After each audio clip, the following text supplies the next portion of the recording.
Hey there, you looking kinda cute. Please consider subscribing and check out our Patreon for more. Enjoy the video. I look up nervously and find myself staring into Amber's wide eyes from less than 4 feet away. When she looks at me, she says, "No, no, no," and runs out of the coffee shop. I ask to leave and am now a few steps behind her, walking as quickly as my tight dress and good manners will let me. She crosses the street, almost gets hit by a car, and collapses with the wedding dress at the window. She is shaking and crying when I get to her. "Oh, Amber, it breaks my heart to see you so sad. Please forgive me." I lift her head so we can look each other in the eyes and say, "Amber, you mean a lot to me. I love you. I didn't want you to know how much I like dresses. I also didn't want my sister or mom to find out. But now that it's happened, I need your help figuring out what I should do next. Amber, please tell me if we have a future. John, I don't know how I can marry you after seeing you like this. I will think of you as a woman every time I see you. I'm not as pretty as you are, and I definitely don't want a beauty queen in my bed. Amber, I'm still the same person I was yesterday. This is too important to both of us for us not to try to find a solution." "You sound like a beauty queen," she says in response. "How would you feel if you walked into the cafe and saw me dressed as a handsome man? Could you find something attractive about my muscles? How about if I told you I love you in a man's voice?" As she talks, she can see that my eyes are glazing over because I'm looking at the dress in the window. I turn my attention to her with a huge surge of determination. "Amber, I don't love your body. I love you. I think we were meant to be together. If you insist that I stop dressing as a different gender, I'll stop, I promise." But again, my eyes are on the wedding dress. "John, you are a complete waste of time. If that's the dress you want, you'll get it." With one swift move of her hands, she grabs me and presses her engagement ring onto my finger. I'm dragged into Sergio's by a strength I didn't know she had. We're both wearing high heels, but she's wearing pants and takes very big steps. As we get to the bridal section on the second floor, keeping my balance is all I can think about. The first salesperson we run into can only help Amber. "Hello, my best friend has been looking at the dress in the window for what seems like weeks. Can we take a closer look? Maybe she could try it on." "Yes, of course," she said, and before I could say anything else, she took my measurements and stood in the window to confirm that the dress was a size 8.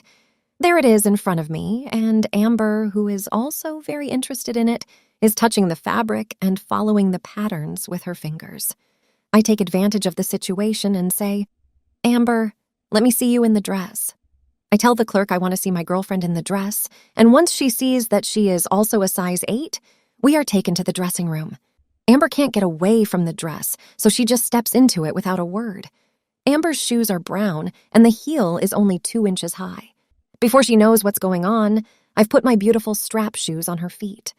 I wipe the tears out of her eyes and use the chance to give her a fresh coat of makeup, making sure that her lips and eyes look great. I tell her that her dress makes her the most beautiful thing in the world, which is true. "John, you have tricked me," she says when she sees our reflection in the mirror. "I can't let this dress go. From the hem, a foot can be seen. I can't believe how excited I am to wear your shoes. And they go so well with the dress. I don't want to get rid of this dress, and the more I think about it, the more I realize I can't get rid of you, John. Did I hear your mom call you Jenny?" I take off my silver filigree earrings and put them on her ears to seal her fate. Then I take the ring off my finger and put it on hers. She looks stunning. The dress, shoes, earrings, and ring are all very special gifts from Jenny, honey, I tell her, leaving a tear in her eye. As we glide out to the sales area, lots of people clap for us. Barbara, my mom, and June are watching the show from 3 lounge chairs set up in the best places to see it. I guess they just couldn't handle all the drama on the street. Amber is the center of attention, and every second that goes by makes me more sure that we'll find a plan that works for both of us. After getting a nod from Amber, Barbara is writing a check to pay for the dress. June comes up to me and says, "I've heard of sneaky ways to get your girlfriend to agree to a wedding, but yours is the most unique." Amber calls everyone's attention to herself. In the end, she says, I came up here with the plan to put this dress on Jenny and send her on her way. But she's shown me how much she loves me by giving me things that were very important to her.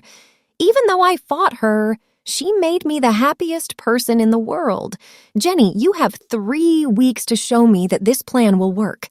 If I'm convinced, I'll be yours forever. But if I'm not, you can have the dress, shoes, earrings, and ring. That was 3 weeks ago. How did I get her to believe this would work?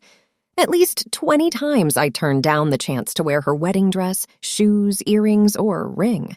This one was just too important to fail. They belonged to her and only her. When we went out, I used my knowledge of makeup and clothes to make sure she was always the most beautiful one. At first, she didn't want to do it, but soon she was looking forward to getting her makeup done and choosing her dress. She's worn 2 of my clothes. I helped out with cooking, washing dishes, and cleaning, which gave us both more time to enjoy her new hobbies. I put her on a diet, and she dropped 12 pounds. No one has ever worked harder than I have to get Amber's meals ready than I have.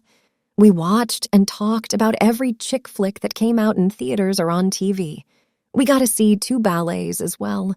We talk about every aspect of being a woman that comes up, and I think we both learn a lot from it. I never missed a chance to tell her how pretty she looked or how well she did something. She knows for sure that I care about her more than anyone else. I told her often that she was having another moment of beauty. She tells me that this makes her feel all warm and fuzzy inside.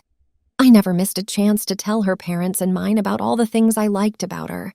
I often bought her something special. Not expensive ones, but ones that show thought.